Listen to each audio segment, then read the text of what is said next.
On tonight's show, the new AI surveillance company that monitors you everywhere you go. This might be the first time you're hearing about them, but tomorrow you can talk to them about it all while you're sitting on your toilet. Plus, Trump reveals his racism for the whole world to see. Again, it's again. It's not the first time. And how Israeli politicians are now publicly praising, I don't want to say his name because it'll hurt the algorithm, but the guy with the mustache and he's waving his hand and first name rhymes with Madoff. Bernie Madoff. Madoff Tickler. You know. All that and more coming up right now. Welcome to Unredacted Tonight. I'm Lee Camp. Mass surveillance of American citizens is increasing in ways we don't even realize. If you thought it was just your web searches, what you saw on social media, and what your Furby sees you do at night, then you'd be wrong. Take, for example, Flock. Yes, Flock. As in, what the flock did you just say? Or, really? They're surveilling us everywhere we go? They can go flock themselves. That kind of flock. As DropSite News reported, Flock is a $7.5 billion surveillance technology company operating in over 5,000 communities across 49 states. Local police around the country are performing lookups in Flock's AI-powered automatic license plate reader. Last time I was talking about performing a lookup in Flock, it had to do with an app designed to peer up the skirts of Scottish bagpipe players. Flock creates a system that is basically tracking everyone everywhere that it has access. So it's like being surveilled as if you were a criminal, no matter who you are or what you do. Charles Seif, a former NSA employee, compares this to police traffic stops, saying police officers know if they follow someone in a car for a couple of miles, the likelihood is they'll be able to pull them over for something. Just decide you want to flock up someone's life, and you follow behind them for a few minutes, and what do you know? They have something obscuring their back window view, or they didn't take a full stop at the stop sign, or they have a baby on board bumper sticker when there's no baby. Whatever the thing is, now the cops can pull them over and start rifling through their stuff, just lock them up for nothing. Well, now the cops can do that without even following you. A cop just types in your license plate into the system, and Flock's AI will look through the cameras they have in 5,000 communities across America and tell the police what you've been up to. Police have already used this technology to go after immigrants and to arrest young women who cross state lines to get an abortion. And I assume the police watch the every move of their papas who left them when they were 5. Who does he think he is buying an ice cream sandwich? Only real daddies get ice cream sandwiches. Seif, the former NSA employee, also said, freedoms don't come back and privacy doesn't come back. And we are taking these irreversible steps so blithely for no reason. It's true. Freedoms don't generally come back once they're taken away. Used to be you could roam the country off the grid, paying cash at motels, do whatever you wanted, live free. Nowadays, your license plate is monitored, Google Maps where you're headed, your credit card statement shows which sex shop you were at last, and the facial recognition cameras saw you jacking off on that park bench. Not sure who I'm talking about. It's not me. It's just a guy I made up in my mind.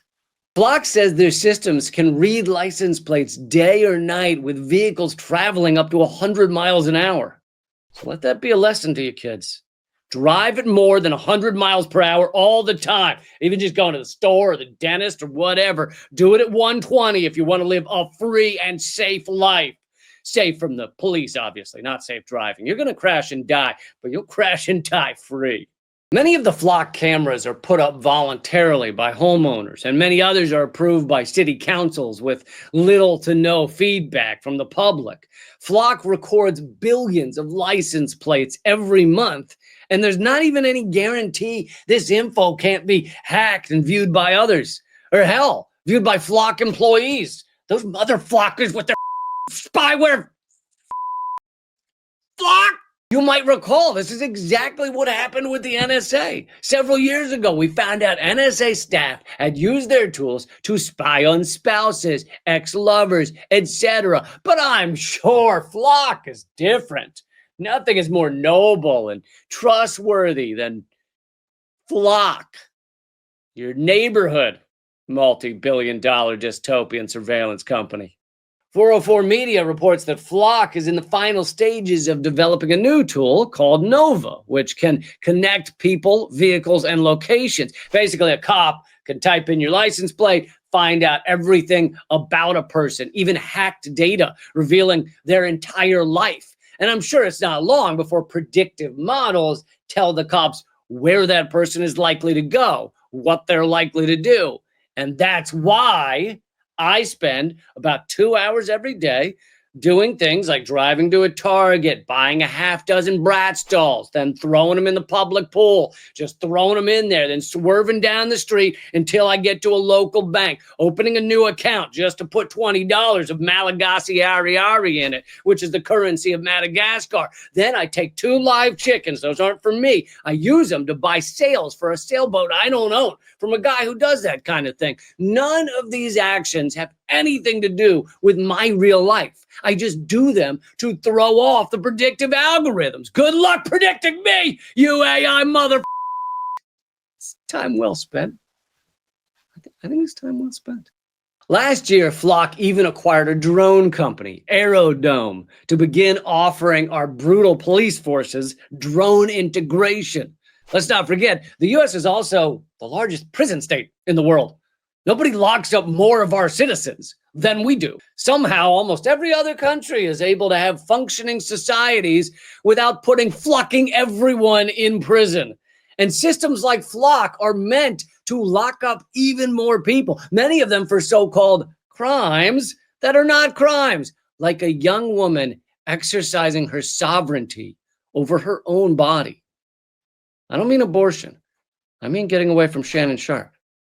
The ACLU said every new customer that buys and installs the company's cameras extends Flock's network, contributing to the creation of a centralized mass surveillance system of Orwellian scope. Motorola Solutions, a competitor to Flock, is pursuing a similar business model. And Motorola is very intimately tied to Israel. The company is the sole supplier of the Israeli military's independent cellular network and its specialized smartphone devices. So as we put Motorola cameras across the entire United States, we'll essentially be blanketing the U.S.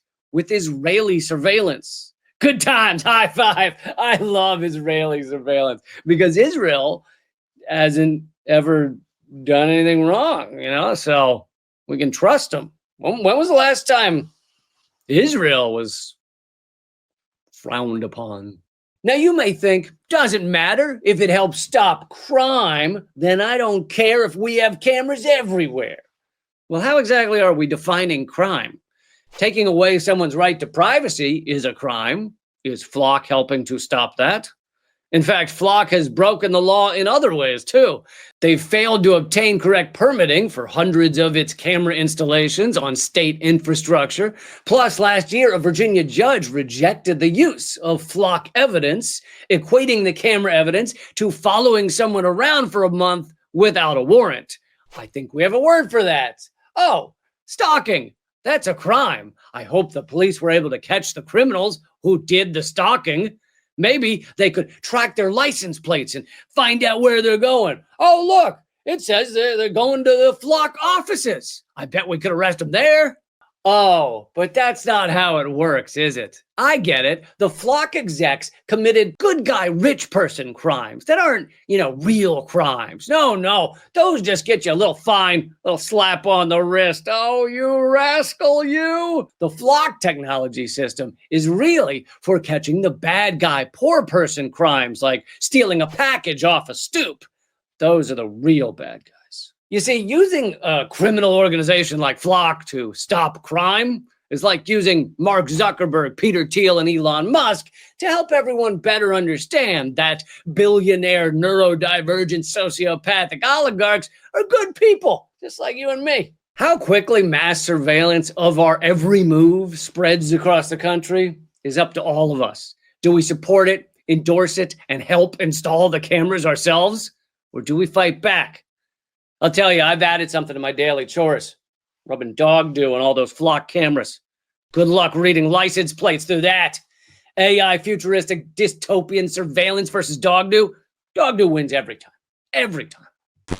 Now it's time for Front Row at the Clown Show.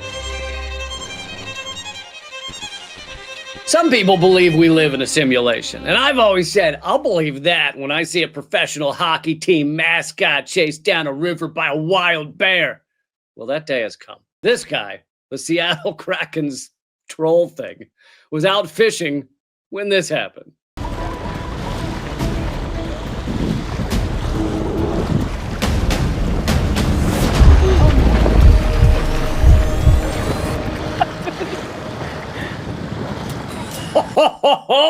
Gotta say, I'm definitely on Team Bear, okay? Just like I'm on Team Orca when they're knocking over the yachts. You bring your big, stupid mascot face into his territory, some shit goes down, shame on you. The only thing better would have been if the mascot had been from the University of Maine. Seeing Bananas T. Bear get his face ripped off by a real bear would be a certain kind of justice. But sadly, that's not the most insane thing that has happened in the past week in this idiot clown show. How about the fact that Israeli politicians are now fondly talking about the methods and ideology of Hitler? Because why not? In for a shekel, in for a pound. Here is former member of the Israeli Knesset, Moshe Feiglin, talking about Gaza. You should know that when he says Islamo-Nazi, he means every Palestinian. That's what he calls Palestinians. Like Hitler, may God curse his name, said, "I cannot live in this world even if only one Jew is left in it. We will not be able to live in this land if one Islamo-Nazi is left in Gaza." Yes, I'll curse Hitler's name, but then I'll say, you know, dude had some great ideas. We'll just do whatever he did, except to a different group of people. So that makes it cool. This is another good lesson for you kids out there. About the time you start saying positive things about Hitler's methods, a little bird should tweet in your ear, hey, I think we're on the wrong side of this thing. Maybe we should read different books. And finally, for the clown show, as long as we're on the topic of saying the quiet part loud, let's listen to Donald Trump accidentally revealing the truth about his racist views on immigrants. We can't let our farmers not have anybody, these are these people, that you can't replace them very easily. You know, people that live in the inner city are not doing that work. They're just not doing that work. And they've tried, we've tried, everybody tried. They don't do it. These people do it naturally. I said, what happens if they get it to a farmer the other day? What happens if they get a bad back? He said, they don't get a bad back, sir, because if they get a bad back, they die. I said, that's interesting, isn't it? Yes. I bet you didn't know that, folks. Immigrants are born to naturally do backbreaking work in the fields. That's what they're born for. Sure, nothing racist about that. I'm just saying certain kinds of people should only be in the fields. It's not racist. It's just naturally they should only be there. And Donald Trump's people were naturally born to rape and pillage and rob. They're really good at it. They take to it naturally. And I said once to a guy who studies this kind of stuff, I said, what happens if they get a bad back from all the and the such?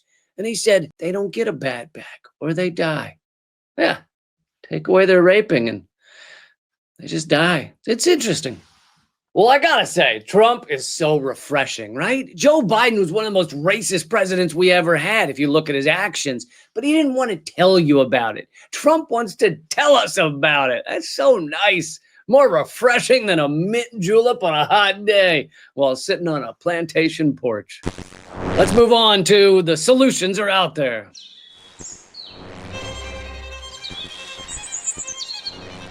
You might have heard of libraries. People used to get books there. Nowadays, they're used mostly by homeless people to find some air conditioning.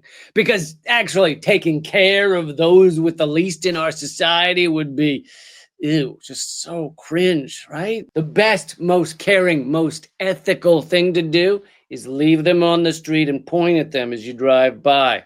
Okay? I believe I read that in a Maya Angelou book.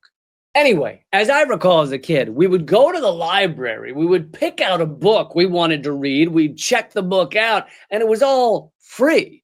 If you returned the book by a due date, there was no cost. If you were late returning the book, there was a 5-cent per week fee, a nickel. For people under 25 watching this, a nickel, it's like a little piece of metal that you kept in your pocket and fiddled with all day, even though at some point in its lifetime, it had been pressed against the naked ass of an elderly man. It was worth 1/20th of a dollar, no matter how long it had been pressed against that man's ass. Anyway, back when people wanted and read books, this system worked great. It helped people get the books they needed, and it cost almost nothing. Then when CDs and DVDs came around, libraries started carrying those too. This meant that no matter how poor you might be, you could get books and movies. You could also use a computer if you didn't have one. And this greatly decreased the amount of waste in the world. If 100 people shared a book, rather than buying, producing, and discarding 100 copies of that book, the earth benefits greatly. I mean, who wants to knock down a forest so we can each have our own copy of Lance Armstrong's gripping tale of overcoming hardship to win the Tour de France 900 times? That book taught young people how you can achieve anything with hard work and a bag of clean blood you pick up in a McDonald's parking lot and stab into your veins with a Capri Sun straw in the middle of the night. But we didn't each need our own copy. We could share one copy at the library. So here's the question. What if there were a library for all of the things? Drills and vacuums and clothes and kids' toys and picnic stuff and luggage and screwdrivers and those long poles with the saw on the end so you can cut like high tree branches and weed whackers and extra dishes and bowls for when you have a bunch of people over and well, maybe not dildos. Might wonder where those have been. Certainly nowhere worse than that nickel in your pocket. But you get the point. You could check anything out of the library, just like a book, and return it in a few days or a week. You save tons of money. We all create less waste. The spotted owls get to live. It's all good. So what's the problem? Why aren't we doing this immediately? People would just steal the shit. Okay, listen, super douchebag voice in my head. People wouldn't steal it because then they can't use the library after they do that. So they steal a weed whacker, but by doing that, they lose out on 1,000 other things they could have used for free. Not to mention, although I hate that everything we do can be tracked now, the library could have your credit card on file and charge you for stealing shit. It's not that hard. In fact, I think there's a type of business where they let you take off in one of their cars and they just kind of expect that you'll return it. It's called I'm not sure how it's pronounced, but a rental car company, something like that. And the biggest one is Italian, I believe, Enterprise. But what if everyone just kept returning everything late? Well, then clearly the community would get together and staple that person's ears to the lamppost in the middle of town. I think that goes without saying. But if all the stuff were at the library, it wouldn't be mine. A, why are you still yelling? B, yeah, it would belong to the community. It wouldn't belong solely to anyone. If you desperately need that thing 24/7, like you need to know the drill is yours at all times, even though you only use it once a month for 3 minutes, you just need to just hold it and caress it and know it's yours, then you should see a therapist because that's a serious issue. But don't worry, in this wonderful new economy we're creating, mental health care would also be free. But if this is such a great idea, why haven't we done it yet, huh? There's got to be a reason it sucks balls. A, seriously, you should back off the human growth hormone, okay? It's making you crazy. B, the reason we haven't done this yet is because #capitalism and consumerism. There is the cultural understanding that everything has to be owned so that we can talk about stuff like this. And that if you're in the middle or upper class, you just buy anything you have even a passing thought about.